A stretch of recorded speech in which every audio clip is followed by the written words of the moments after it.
Não estando mais livre para incitar a rebelião no céu, Satanás encontrou um novo campo para tramar a ruína da raça humana. Movido pela inveja, decidiu trazer sobre Adão e Eva a culpa e a penalidade do pecado. Ele transformaria o amor deles em desconfiança e os cânticos de louvor em críticas ao seu Criador.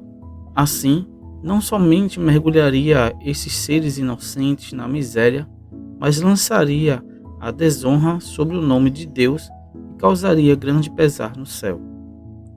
Mensageiros celestiais revelaram aos nossos primeiros pais a história da queda de Satanás e suas ciladas para destruí-los, expondo a eles a natureza do governo divino que o príncipe do mal estava tentando destruir. A lei de Deus é uma revelação da sua vontade, uma transcrição do seu caráter, a expressão do amor divino e de sua sabedoria. A harmonia da criação depende da perfeita conformidade com a lei do Criador. Tudo se encontra sob leis fixas que não podem ser desrespeitadas. Dentre todos os que habitam na terra, somente os seres humanos são responsáveis diante da lei moral. Deus lhe concedeu o poder para compreender a justiça e a bondade de sua lei, e deles requer contínua obediência. Assim como os anjos, os moradores do Éden tiveram um período de tempo para mostrar o que fariam. Poderiam obedecer e viver, ou desobedecer e morrer. Aquele que não poupou os anjos que pecaram, não podia poupá-los também. A transgressão traria sobre eles a miséria e a ruína. Os anjos avisaram a Adão e Eva para estarem atentos contra as armadilhas de Satanás. Se eles rejeitassem firmemente suas primeiras insinuações, estariam seguros. Caso cedessem à tentação, sua natureza se tornaria tão depravada que por eles mesmos não teriam poder nem disposição para resistir a Satanás. A árvore do conhecimento se tornou a prova de sua obediência e amor a Deus. Se eles não atendessem à sua vontade, nesse caso em especial, seriam considerados transgressores. Satanás não iria segui-los com tentações contínuas. Poderia ter acesso a eles somente quando eles se aproximassem da árvore proibida. Para realizar seu trabalho sem ser percebido, Satanás utilizou um disfarce. A serpente era uma das criaturas mais inteligentes e mais belas. Seu brilho era deslumbrante. Ao pousar na árvore proibida, saboreando o fruto delicioso, chamava a atenção e encantava os olhos. Assim, no jardim, onde reinava a paz, o destruidor estava à espreita. Os anjos preveniram Eva para que tivesse cuidado de não se separar do seu marido. Ao lado dele, correria menos perigo do que quando estivesse sozinha.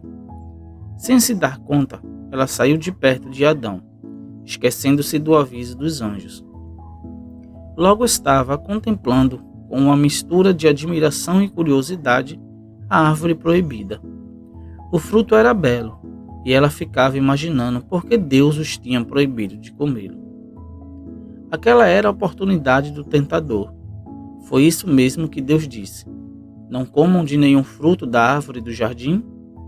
Eva ficou surpresa ao ouvir o eco de seus pensamentos. A serpente continuou, fazendo elogios à grande beleza de Eva, e suas palavras a agradaram. Em vez de fugir dali, deteve-se para ouvir a serpente falar. O que ela não imaginava é que era Satanás falando por intermédio da fascinante serpente. Ela respondeu: podemos comer do fruto da árvore do jardim, mas Deus disse: não comam do fruto da árvore que está no meio do jardim, nem toquem nele, do contrário, vocês morrerão. Então a serpente disse à mulher: certamente não morrerão. Deus sabe que no dia em que dele comerem, seus olhos se abrirão, e vocês, como Deus, serão conhecedores do bem e do mal. Ao provarem dessa árvore, declarou ela, alcançaria um estado mais elevado de vida. Disse ainda que ela mesma tinha comido e adquirido o dom de falar. insinuou que, da maneira egoísta, o Senhor os havia proibido de comê-lo para que não se tornassem iguais a ele, porque daquele fruto proporcionava sabedoria e poder.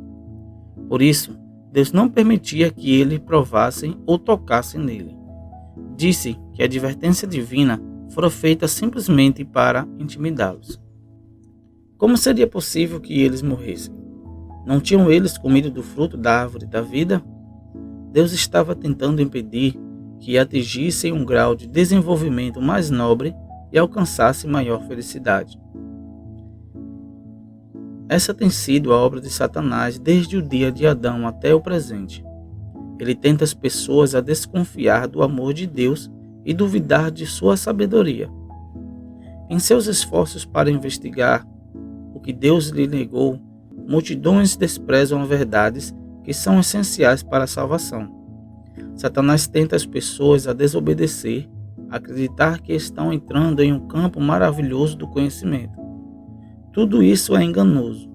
Elas estão começando a descer por um caminho que conduz à degradação e à morte. Satanás disse ao santo casal que eles só teriam a ganhar se quebrassem a lei de Deus. Hoje, muitos afirmam ter mais liberdade do que aqueles que obedecem aos mandamentos de Deus e que estes têm uma visão estreita da vida. O que é isso senão um eco da voz do Éden?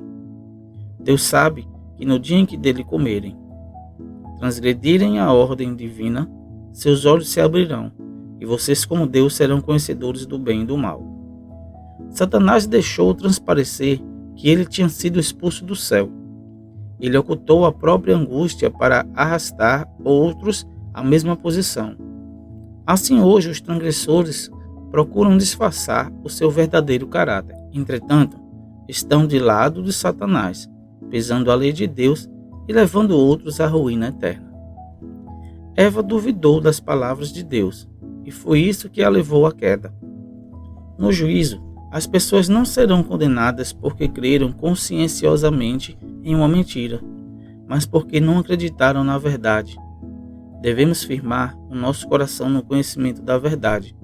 Podemos estar certos de que qualquer coisa que venha a contradizer a palavra de Deus procede de Satanás. A serpente apanhou o fruto da árvore proibida e colocou nas mãos de Eva, ainda relutante.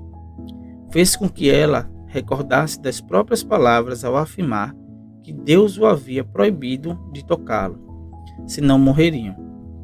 Vendo que nada de mal acontecia, Eva tomou coragem. Então, quando viu que a árvore parecia agradável ao paladar, era atraente aos olhos e, além disso, desejável para dela se obterem discernimento, tomou do seu fruto e comeu. Enquanto comia, sentia como se estivesse entrando em uma esfera mais elevada da existência. Depois de ela mesma transgredido a ordem divina, Eva se tornou o agente de Satanás para causar a ruína de seu marido. Em um estado de estranho entusiasmo fora do normal, com as mãos cheias do fruto proibido, ela saiu à sua procura e o encontrou. Adão parecia surpreso e ao mesmo tempo horrorizado. Diante das palavras de Eva, ele respondeu que aquilo poderia ser uma cilada do inimigo contra quem tinha sido advertido. Conforme Deus tinha dito, ela deveria morrer. Em resposta, Eva insistia com ele: coma, repetindo as palavras da serpente de que certamente não morreriam. Ela não via evidência alguma do desagrado de Deus, porém sentia uma deliciosa e estimulante influência vibrando por todo o seu corpo como uma nova vida.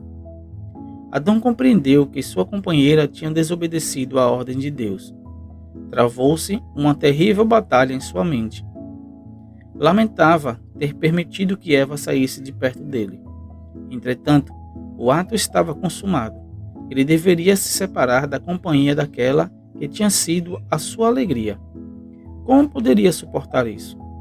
Adão tinha desfrutado a companhia de Deus e dos santos anjos. Ele sabia qual era o destino revelado à raça humana se permanecessem fiéis a Deus. Mesmo assim, todas as bênçãos envolvidas desapareceram da vida. Diante do receio que tinha de perder aquela dádiva que, aos seus olhos, era de muito maior valor do que todas as outras. O amor, a gratidão e a lealdade para com o Criador. Tudo foi colocado de lado por amor a Eva. Ela era uma parte dele mesmo, e Adão não podia suportar a ideia de separação. Se ela deveria morrer, ele morreria com ela. Não poderiam ser verdadeiras as palavras da sábia serpente? Nenhum sinal da morte aparecia em Eva. Então ele decidiu enfrentar as consequências. Tomou o fruto e comeu rapidamente. De início, após a sua transgressão, Adão imaginou estar entrando em uma esfera elevada da existência. Então, o pensamento de seu pecado o encheu de terror. O amor e a paz que sentia até então desapareceram, e em seu lugar experimentaram um sentimento de pecado, temor pelo futuro e um grande vazio interior. As vestes de luz que os envolvia desapareceu, e para suprir sua falta, tentaram fazer uma cobertura. Não poderiam, enquanto estivessem sem roupa, enfrentar o olhar de Deus e dos santos anjos. Eles começaram a ver então o verdadeiro caráter do pecado. Adão censurou sua companheira por ter se afastado dele e permitido que a serpente a enganasse. Ambos, porém, tentavam se convencer de que Deus, que tinha dado a eles tantas evidências de seu amor, iria perdoá-lo por essa única transgressão, que não seriam submetidos a um castigo tão terrível como receavam. Satanás estava exultante. Tentou a mulher para que ela passasse a desconfiar do amor de Deus, a duvidar de sua sabedoria e a transgredir sua lei. Finalmente, por meio dela, ocasionou a derrota de Adão. O grande legislador deveria comunicar a Adão e Eva as consequências das suas transgressões. Quando Adão e Eva eram inocentes e santos, eles ficavam felizes com a aproximação de seu Criador. Naquele momento, porém, fugiram aterrorizados. Mas o Senhor Deus chamou o homem, perguntou: "Onde está você?" E ele respondeu: "Ouvi os teus passos no jardim e fiquei com medo, porque estava nu, por isso me escondi." E Deus perguntou: "Quem lhe disse que você estava nu? Você comeu do fruto da árvore na qual eu proibi de comer?" Adão colocou a culpa em sua esposa, lançando assim a culpa no próprio Deus. "Foi a mulher que me deste por companheira, que me deu do fruto da árvore e eu comi." Por amor a Eva, ele propositamente preferiu perder a aprovação de Deus e uma vida de eterna alegria. Ali então procurou tornar sua companheira e até mesmo o próprio Criador responsáveis por suas transgressões. Quando ele perguntou à mulher: "O que foi que fizestes?", ela respondeu: "A serpente me enganou e eu comi." "Por que criastes a serpente? Por que permitisse que ela entrasse no Éden?" Essas eram perguntas que estavam envolvidas em suas primeiras desculpas. O espírito de justificação própria foi alimentado por nossos primeiros pais, tão logo se entregaram à influência de Satanás, e ele tem se manifestado em todos os filhos e filhas de Adão. O Senhor pronunciou então a sentença sobre a serpente: "Uma vez que você fez isso, maldita é você entre todos os rebanhos domésticos e entre todos os animais selvagens.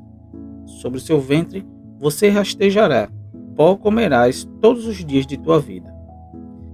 Da mais belas das criaturas do campo, ela se tornou a mais rasteira e a mais detestada de todas elas, temida tanto pelos homens como pelos animais. As palavras dirigidas à serpente a seguir foram aplicadas ao próprio Satanás como indicação de que sua derrota e destruição final. "Porém, inimizade entre você e a mulher, entre a sua descendência e os descendentes dela. E este lhe ferirá a cabeça, e você lhe ferirá o calcanhar." Eva foi informada a respeito da tristeza e dor que deveria sofrer. "Multiplicarei grandemente o seu sofrimento na gravidez. Com sofrimento você dará à luz. Seu desejo será para que o seu marido, e ele a dominará." Deus a tinha criado igual a Adão. Infelizmente, o pecado trouxe discórdia. E a partir de então, a união e a harmonia entre eles seriam mantidas e preservadas somente pela submissão da parte de um e de outro. Eva tinha sido a primeira a transgredir a ordem de Deus. Foi por sua insistência que Adão pecou. Assim, a partir desse momento, foi colocada em sujeição ao seu marido. Dessa forma, o abuso da supremacia que foi dada ao homem tem muitas vezes trazido à mulher bastante amargura e transformado sua vida em um fardo. Eva tinha sido muito feliz ao lado do esposo. Entretanto, ela se encheu de esperança com a possibilidade de entrar em uma esfera mais elevada que aquela que Deus lhe havia designado. Ao tentar elevar sua posição original, caiu muito mais baixo do lugar onde estava. Em seus esforços para alcançar posição para as quais Deus não a habilitou, hoje muitas pessoas estão deixando vago o lugar onde poderiam ser uma bênção. Para Adão, o Senhor declarou: visto que você deu ouvido à sua mulher e comeu do fruto da árvore, da qual eu lhe ordenara que não comesse, maldita é a terra por sua causa. Com sofrimento, você se alimentará dela todos os dias da sua vida. Ela lhe dará espinhos e erva daninha, e você terá que alimentar-se das plantas do campo. Com o suor do teu rosto, você comerá o seu pão, até que volte à terra, visto que dela foi tirado, porque você é pó, e ao pó voltará. Deus tinha concedido o livramento a Adão e Eva, que era bom e retido o mal. Mesmo assim, eles comeram da árvore proibida. Por isso, a partir de então, teriam conhecimento do mal todos os dias de sua vida. Em vez de uma vida de trabalho feliz, teriam que enfrentar uma vida de ansiedade e trabalho árduo. Estariam sujeitos a decepções, pesares, dor e finalmente a morte. Deus fez o primeiro casal para governar sobre a terra e sobre todos os seres viventes. Quando eles se rebelaram contra a lei divina, as criaturas inferiores se rebelaram contra o seu domínio. Então o Senhor, em sua grande misericórdia, mostraria ao povo a santidade de sua lei e os levaria a ver o perigo que corriam se a colocassem de lado por pouco que fosse. A vida de muitas lutas e cuidados que dali em diante caberiam à humanidade foi uma ordem dada com amor, uma forma de disciplina que se tornou necessária por causa do pecado, para impor um limite à satisfação do apetite e às paixões e desenvolver hábitos do domínio próprio. Fazia parte do grande plano de Deus para a restauração do homem. A advertência dada aos nossos primeiros pais: não comam da árvore que está no meio do jardim, não toquem nele, do contrário vocês morrerão, não significava que deveriam morrer exatamente no dia em que comessem do fruto proibido. Naquele dia, porém, a sentença irrevogável seria pronunciada. Naquele mesmo dia, estariam condenados à morte. Para que pudesse possuir uma existência sem fim, o homem deveria continuar a comer da árvore da vida. Não tendo mais esse direito, sua vitalidade iria diminuir gradativamente, até que a vida se acabasse. Era plano de Satanás que Adão e Eva comessem da árvore da vida e assim perpetuassem uma existência de pecado e de sofrimento. Santos anjos foram comissionados para guardar a árvore da vida. Ao redor desses anjos flamejavam raios de luz semelhante a espadas resplandecentes. A ninguém da família de Adão foi permitido ultrapassar aquela barreira. Por isso é que não há pecadores imortais.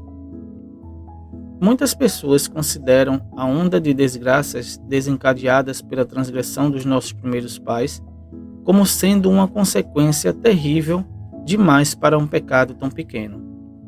Se analisassem mais profundamente essa questão, poderiam reconhecer o seu horror. Por sua grande misericórdia, a prova de Deus designou a Adão não era severa.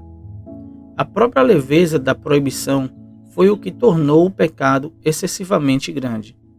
Se tivesse sido designada alguma grande prova a Adão, então aquele cujo coração se inclina para o mal se desculparia dizendo: essa é uma questão trivial, e Deus não é tão exigente a respeito de coisas pequenas.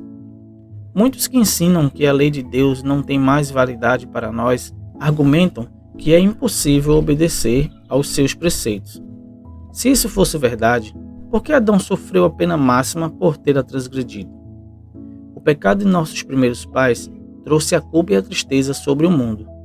E se não fosse pela misericórdia de Deus, teriam mergulhado a raça humana em terrível desespero.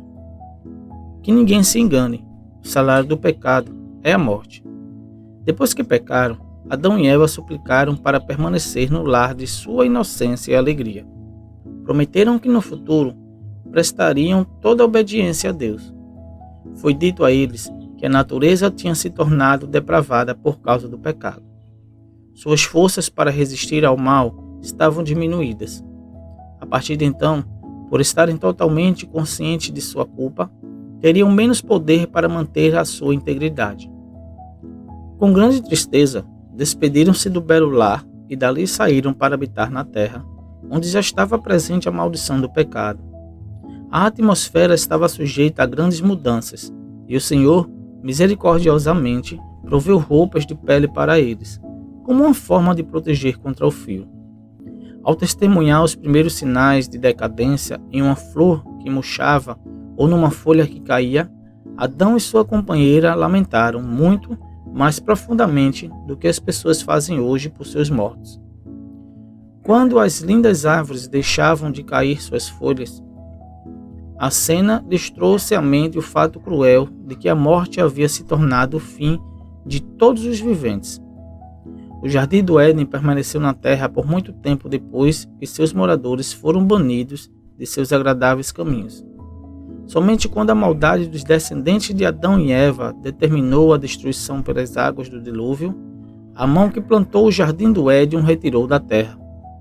Quando Deus no fim restaurar todas as coisas, quando forem criados novos céus e novas terras, o Jardim do Éden será estabelecido mais gloriosamente adornado que no princípio.